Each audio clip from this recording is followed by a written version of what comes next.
Assalamu alaikum wa rahmatullahi wa barakatuh.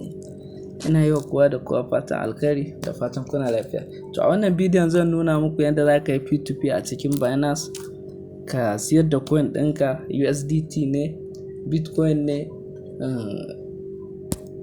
BUSD ne. To yanzu za mu shiga cikin Binance ɗinmu domin mu yi P2P ɗin. To yanzu misali idan ka turo kuɗi wannan coin ɗinka daga wallet ko daga ina ne idan ka turo shi, ba zai zo cikin pounding wallet ba, saboda pounding wallet nan ne ake yin P2P, sai dai gan shi a spot wallet. To idan ba a pounding wallet yake ba, za ka zo ka yi clicking ɗin transfer ne.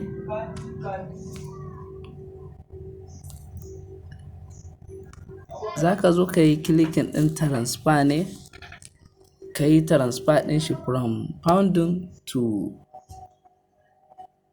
spot wallet. To yanzu misali, to idan ka shigo transfer pound, yanzu kun ga Bitcoin ne a nan, mu kuma USDT ne da mu. To za mu zo mu yi clicking ɗin nan, mu yi selecting ɗin USDT ɗin da muka turo, sai mu transfer ɗinsa zuwa pounding. To yanzu kun ga maximum, mun yi clicking ɗin maximum. Idan za ka yi clicking ko nawa kake da shi, maximum za ka sa in kana so ka siyar.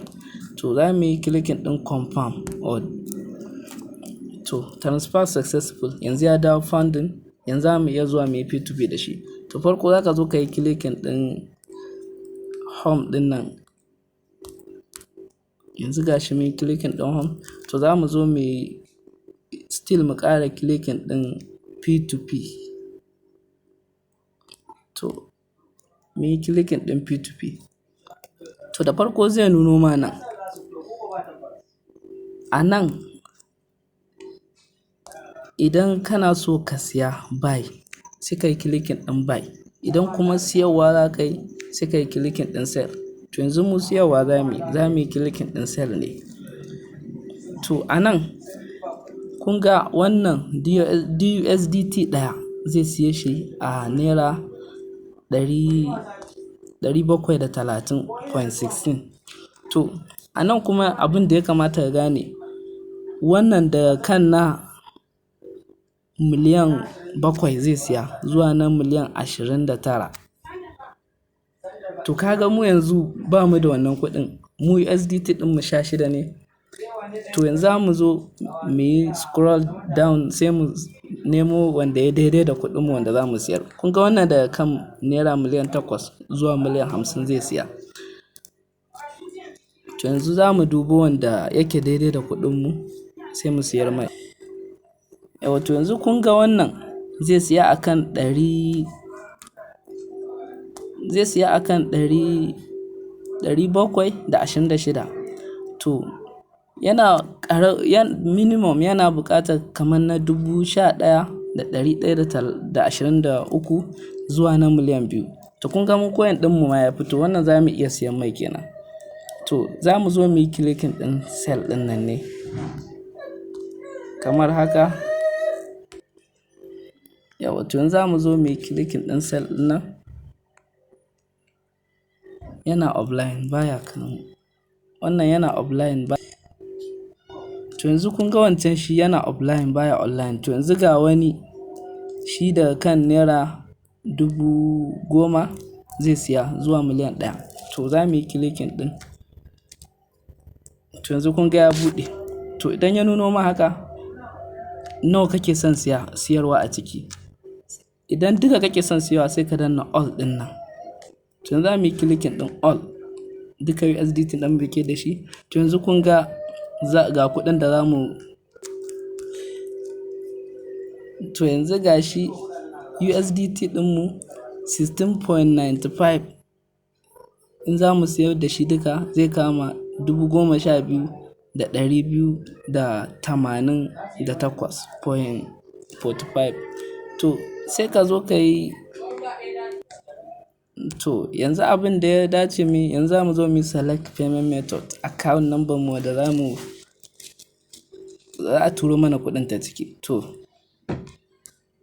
da farko gashi misali sai kai selecting din, idan ba kai adin din bankin ka ba sai ka danna add bank, ka sa account number ka da sunanka da sunan banki, sai ka yi linkin ɗinsa sai su turo ma OTP, shikenan ya yi linkin. Ko da yaushe idan ka za ka yi P2P kawai clicking za ka yi.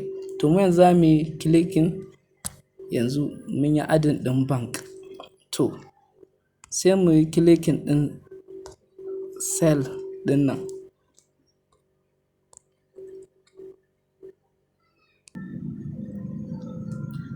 To yanzu gashi mun shigo, misali yanzu ga adadin kuɗin da zai turo mana.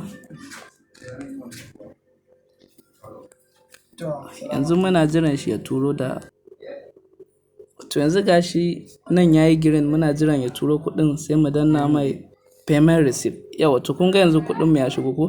To yanzu za mu danna payment receipt. To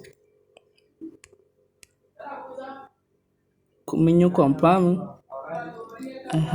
I not receive payment the fee advice, I have received correct amount sender. Yawa, to yanzu misali gashi I have received correct amount, mun yi receiving. Idan baka yi receiving din ba correct sai ka danna I have not received correct. To yanzu za mu danna confirm. Yanzu za su turo mana code don mu tabbatar mun yi receiving din kuɗin, sannan sai coin din ya tafi wajensa.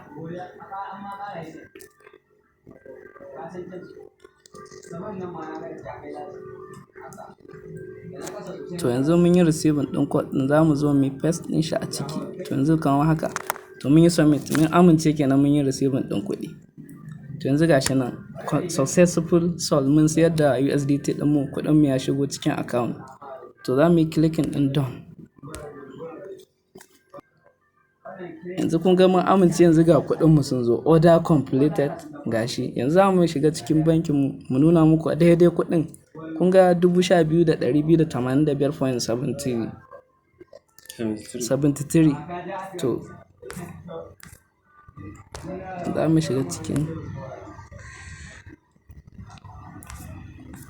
gashi a UBA, gashi kaga kuɗin ma da ya turo gashi a ciki, kuɗin da suka shigo, kuɗin mu. To wannan haka ake P2P a cikin Binance. Da Allah idan bidiyon nan ya burge ka, ka daure ka danna mana subscribe, da zarar mun saki sabon abubuwa za a sanar da kai. Mun gode.